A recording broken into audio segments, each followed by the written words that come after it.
دوسروں کی کردار کشی عام ہو چکی ہے، لیکن کامیاب مسلمان اپنی زبان کو قابو میں رکھتا ہے۔ رسول اللہ صلی اللہ علیہ وسلم نے ارشاد فرمایا، مسلمان مومن کو چاہیے یا تو خیر کی بات کرے یا پھر خاموشی اختیار کرے۔ دوسری حدیث میں فرمایا، جو خاموش ہو گیا وہ نجات پا گیا، اور لوگوں کو فائدہ پہنچانا بھی کامیابی کا راستہ ہے۔ رسول اللہ صلی اللہ علیہ وسلم نے ارشاد فرمایا، تم میں سب سے بہترین وہ ہے جو لوگوں کو سب سے زیادہ فائدہ پہنچائے۔ کامیاب مسلمان صرف اپنی ذات تک محدود نہیں رہتا، بلکہ دوسروں کے لیے بھی خیر کا ذریعہ بنتا ہے۔ آج لوگ دولت جمع کر لیتے ہیں، لیکن کوئی عزیز رشتہ دار مدد کے لیے آ جائے، ہمسایہ مدد کے لیے آ جائے، کوئی جاننے والا مدد کے لیے آ جائے، بہن بھائی کو مدد کی ضرورت ہے، ان کی طرف دیکھنا پسند بھی نہیں کرتا، بلکہ اس کے ماتھے پر بل پڑ جاتے ہیں، یار ان کو میں ہی نظر آتا ہوں۔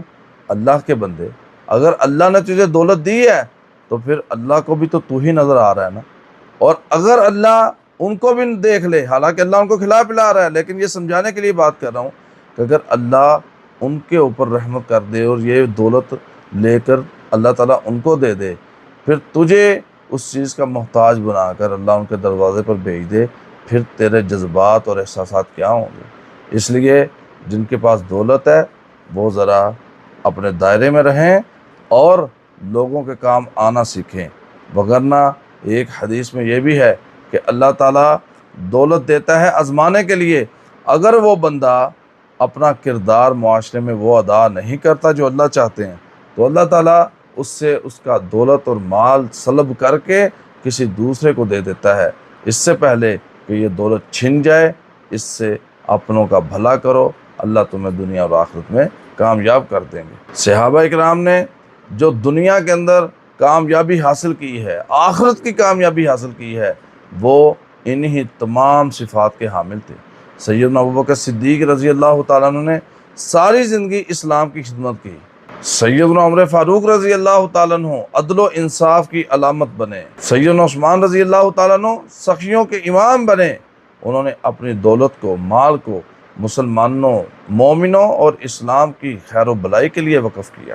سیدنا علی رضی اللہ تعالیٰ عنہ علم و شجاعت کے پیکر تھے۔ انہوں نے اپنے علم اور بہادری کے ساتھ مسلمانوں کی، مومنوں کی اور اسلام کی خدمت کی۔ ان حضرات کی کامیابی دولت، اقتدار اور شہرت کی وجہ سے نہیں تھی، بلکہ اللہ اور اس کے رسول صلی اللہ علیہ وسلم کی اطاعت کی وجہ سے تھی۔ اسلام رہبانیت نہیں سکھاتا، مسلمان تجارت کرے، ملازمت کرے، ترقی کرے، دولت مند ہو، لیکن اللہ کو نہ بھولے۔